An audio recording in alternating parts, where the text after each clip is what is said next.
Hey there, my name is Riley. I am the owner and crocheter behind Pocketful of Posies, and I would like to welcome you back to my YouTube channel.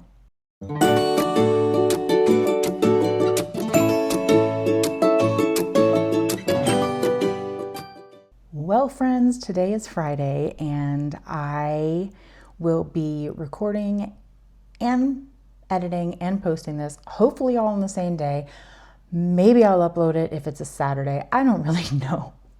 I actually had recorded footage over multiple days, only to realize when I sat down to look at it today, there was no sound. Rookie mistake. I didn't double check that my mic was on, and because I was using the mic with the little attachment that goes in the phone, my phone didn't even pick up any sound. So it is what it is. So I'm just gonna try to remember the things that I shared in the other videos. But before we get started, I just want to invite you, if you are not already a subscriber and you like crochet content, vlogs, hopefully some pattern roundups, maybe even some free patterns in the future, watching somebody who has no idea what she's doing go to her first market, then I highly suggest you subscribe to my channel. You can also hit the notification button so that you know each time I upload a new video. Like I said in my very first one, I don't have a set schedule yet. I may never have a set schedule. My life just doesn't currently work that way.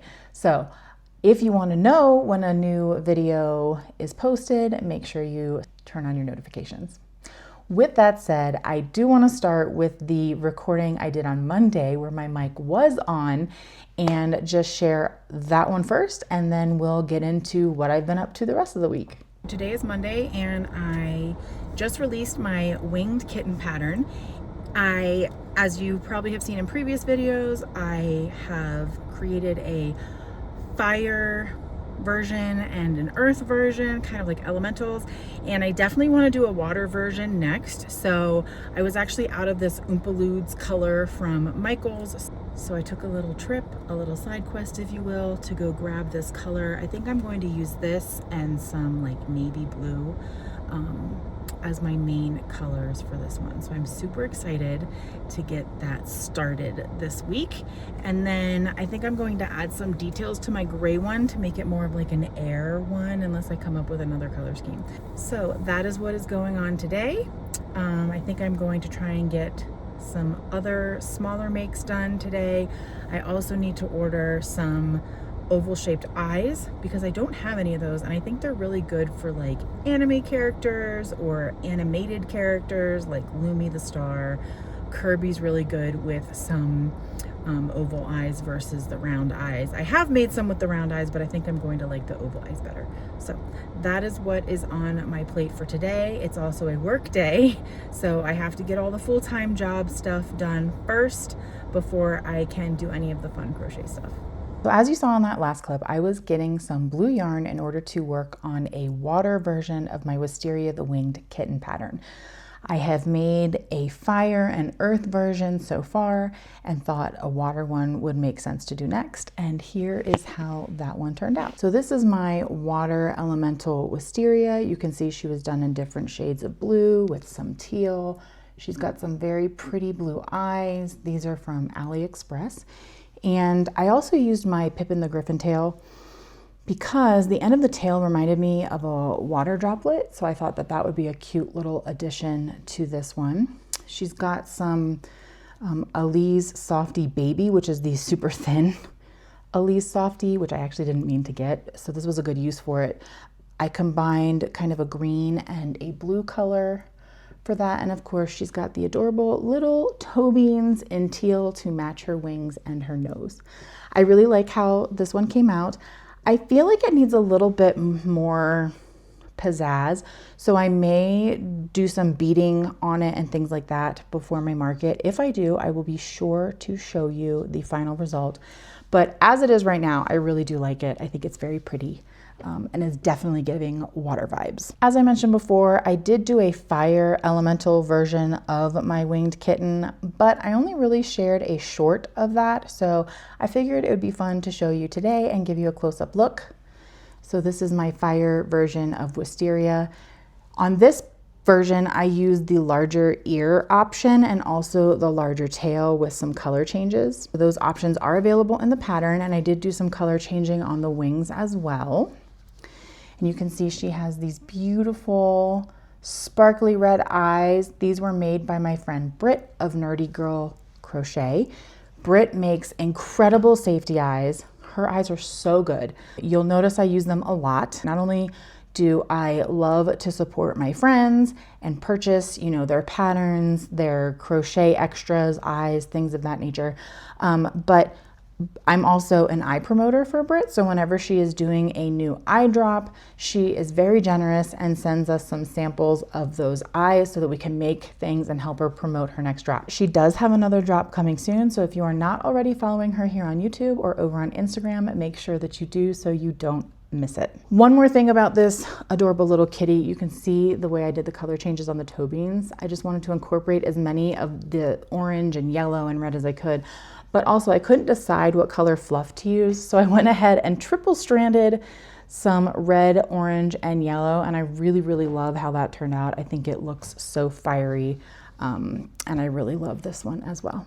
In my last video, I shared some of the market prepping I had been working on, and I'm going to share a little bit more today. One of the patterns that I shared in my last video is the Flower Baby pattern by Red Mills Crochet, which is a free pattern on both her website and her Instagram. I did the regular Flower Baby, a mushy version, and a succulent version, which has a mod coming out by our friend Critter Stitch Crochet. But I thought that the Flower Baby would also look really cute with a little froggy hat. So I asked Millie if it was okay if I modded that. She said it was fine. And so here is how that little one turned out. You can see I used different sized safety eyes for the frog hat. These are 8mm, and I used 10mm on the little baby. And all I did was add some bobble stitches in the increase round for this pattern. So I don't know if it necessarily needs to be written up as a mod, but if Millie would like me to do that, I certainly will. The other mod that I did was a ducky hat. I wish I had had more 8mm eyes for this one though, because I think the 6mm I used were a little too small. I still think it's really cute. I love the little embroidered beak. And I just think it's kind of a fun variation on that pattern. So I will probably be making more of these. I think it's perfect for spring. And I just think they're really cute. So if you're on YouTube or social media, there is another pattern that seems to be making the rounds. And I have seen multiple creators talk about it, rave about it. And that is this no-sew sleeping dragon pattern. This pattern is by Nooks Hooks, who is here on YouTube and also over on Instagram. This pattern is completely, well, I think it's no-sew, but there is one little element of sewing, which is to attach the tail to the head, but that's it. And that's like 2 or 3 stitches. Even the wings that you can see here are crocheted on as you go. And I just think this is such an adorable little dragon. I think it's going to be perfect on bookshelves or tables as a little decoration. If someone is, you know, putting together a fantasy nursery, it would look so cute on a little shelf. Because it has the embroidered eyes, it is safe for all ages, which is also a major plus. And since it is so low sew, it doesn't require very much time or very much materials. And so this is one of those items that I can keep, even though it's a decent size, on like a lower price point, probably around $36, which compared to some of my other makes is really reasonable. I love this pattern so much that I have also made it in gold, which reminds me of a certain character in a certain book series about dragon riders. I think it's adorable, and I think other people will get it. And I also made one in purple and pink. Aren't they just so sweet? I love how they just fit in your hand. Ugh, I love them so much. I'm definitely going to be making more of these. In my last video, someone also left a comment that I should consider making some geese. That was already kind of in the works. and I found this really cute goose pattern. There's a ton of really great ones out there, but this one for some reason just spoke to me. And so I picked it up and made it. And that is this no-sew goose with this little hat. Look at the little bonnet and the little facial expression. Like, I can't. So this is a no-sew goose. You create the different parts, then you crochet them in as you go. The hat is a separate piece, but works up very quickly. And this is optional, obviously, but you can embroider this pretty little flower. You can also embroider some on the back, but I just did it on the front because I figured if somebody puts this on a shelf or a table, that's really all you'll see anyway. I opted to put some poly pellets in this goose so that it would be nice and weighted and would sit nicely on a shelf or a table, or a desk. I think it'd make a really cute little desk goose. But I love this so much. It's so cute. I'm definitely making more of these, and I won't be sad if they don't all sell because I really want one for myself. But right now I'm trying to focus on market makes. Because I'm preparing for markets, and like I said, I have other friends in the crochet community who already sell at markets. I've really been trying to, if they have YouTube channels, follow along on their YouTube channels, see kind of what's selling well for them, but also what are things I would want to make. I'm trying to balance between things that will sell well, but things I want to make and that aren't kind of redundant already at markets. We all kind of know what sells well and is popular at markets, and I'm trying to do variations of those things that aren't typical. One of the things that I was recommended by my friend Allie Mackenzie Crafts on her YouTube channel that seems to sell well are these cute little frogs. I've made 2 of them so far, and I definitely would like to make more in other shades of green, maybe even some other colors. I'm not sure. Like, do people want frogs in other colors? Maybe, I don't know. Let me know what you think. But I think these are so cute. I actually have my own little no-sew frog pattern, but I thought it would be fun to have different types of frogs and just kind of see which ones people were drawn to. There's tons of different frog patterns in the crochet community. So I think I'm gonna have several different options. Same with mushrooms and dragons and things like that. I think it's good to have options because different people are drawn to different like artistic styles. This pattern is from Le Chromie. It is available for free on their Instagram, and I will link that down below if you want to make one of these little cuties yourself. Another pattern that I've seen doing well for people are the Itty Bitty Mushy Pops by Cable and Canvas. That is a free pattern on her YouTube channel, but you can also purchase the pattern on Etsy. I opted to get the pattern pack, which comes with 2 other pops, an octopus and a flower. So far, I have made 3 of the mushies. I've made 1 in purple, 1 in a mint, and then 1 in this golden mustard yellow color. If you don't know what a mushy pop is, it's a fidget that you can go like this. And it's very satisfying to do, and it's quiet. So, you know, if you're someone who needs to fidget with something on a work call or something like that, these are perfect for that. Also, I think they would just look really cute sitting on a desk. I can't show you now because there's too much stuff in the way, but I have a shelf of fidgets.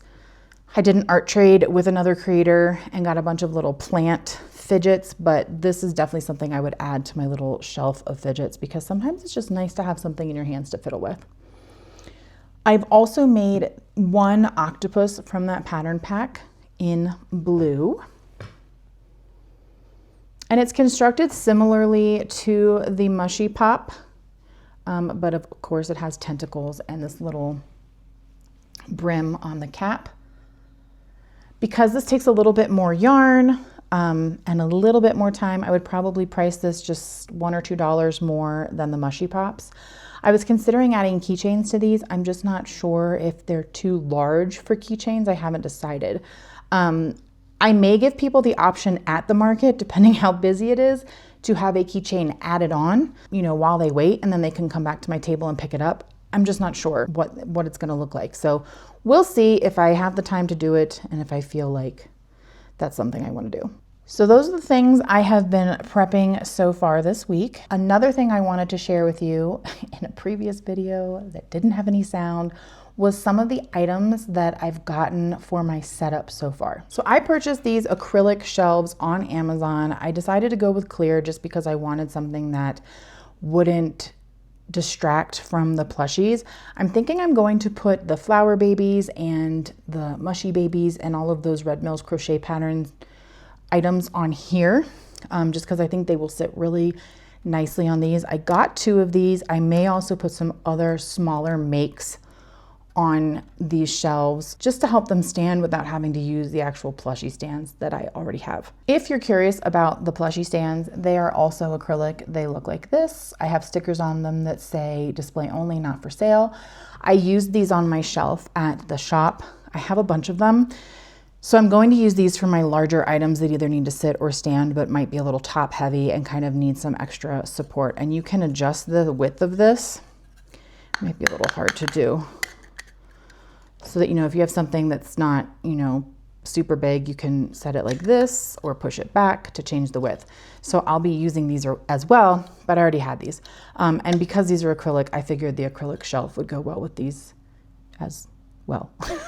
Anything I share that I've purchased and recommend, I will link in my Amazon storefront. If you use the links in my Amazon storefront, just know that it's a little kickback to me, but no extra cost to you.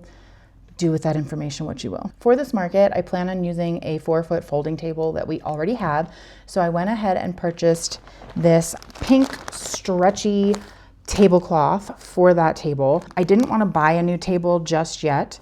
I figured I'd need to keep my expenses low in case this is something I decide I don't want to continue doing. I plan to add it to my booth setup as I go, but this is something I definitely needed just to make the table look a little bit nicer and provide me with some space underneath the table to store some extra plushies and things like that if I need to add more inventory as the day goes on. The next item I have to show you is something I probably will not be linking in my storefront just because I'm not entirely sure I recommend this. I will be using it for my market because I have it and it's too late to get something else. But I decided I wanted a custom table runner with my logo on it. You can create custom items on Amazon, but buyer beware because even when you upload your logo, there still could be some issues with it. So this is the table runner that I got. You can see my logo on the front. From afar, looks fine, but up close, I did notice that there aren't any, I don't know if you can see, but there aren't any lines on the yarn ball, so it doesn't really look like a ball of yarn. And then for some reason, there's this like blue squiggly line popping out, which shouldn't be blue. And also the stitching on the pocket isn't very obvious. So I'll use it for this market, but I think I will invest in a nicer one later on down the road. As I mentioned previously, in addition to my 4-foot table, I also have a shelf which folds down flat that I'm going to be taking with me to the market as well. One of the issues I noticed when I had a shelf in the retail space is that really only the items on the very, very top are well lit. And so it makes it hard to see the items on the lower shelves. So I decided to get some lights for that shelf. I just got this little pack of push lights. I decided to get warm white because I don't like bright white or cool white. The lights just look like this and you just push them to turn them on. They have a sticky backing.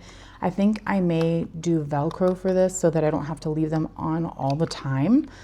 They are battery operated. They take 3 AAA batteries. I don't have them in yet, so I can't turn them on at this very moment. But when I do my mock market setup, I'll let you see what they look like. So this is a pack of 5. I have 3 shelves that need lighting. I may need to get another pack so that I can have 2 lights on each shelf just to kind of evenly distribute it. But I wanted to see how these looked first before buying a second pack. Previously, when I attempted to film this, I had a very, very messy desk, and then I was working on getting that cleaned up.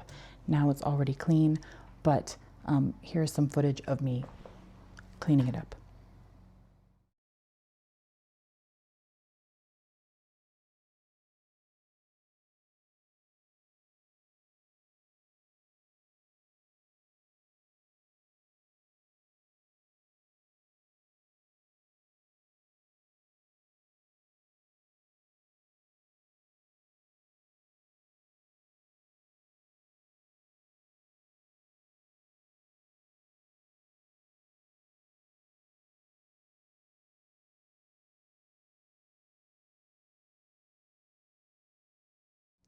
that is all for me for today. This weekend, I will actually be doing a little bit of a getaway up in the mountains with another Instagram creator who I follow. I'm super excited about it. It should be a really interesting, informative weekend talking about how to protect the natural spaces in Colorado. I'm hoping to bring my camera and my mic with me so I can get some footage of that. It does mean I'll have one less weekend to prepare for the market, but I think I have plenty of larger makes as it is. So really all I need to work on is some smaller stuff, which doesn't take that long anyway. I also have some bins of plushies that I need to go through and kind of determine what it is I'm going to be taking with me. I'll probably do that as I get closer to the market. And then of course, there is lots of tagging and pricing to be done. One thing that I'm very excited about that I got is a square card reader. And that looks like this. You just plug it into your phone and you can take payments by card. People can either tap or swipe. This little reader was free, but if you get more than one, there is an additional cost. I don't think I'll need more than one quite yet. So it looks like Square has a lot of options for adding inventory and tracking inventory. So I'll be working on that in the coming weeks as well before the market. Thankfully, I already have the tags that I need, and that should be kind of an easy process.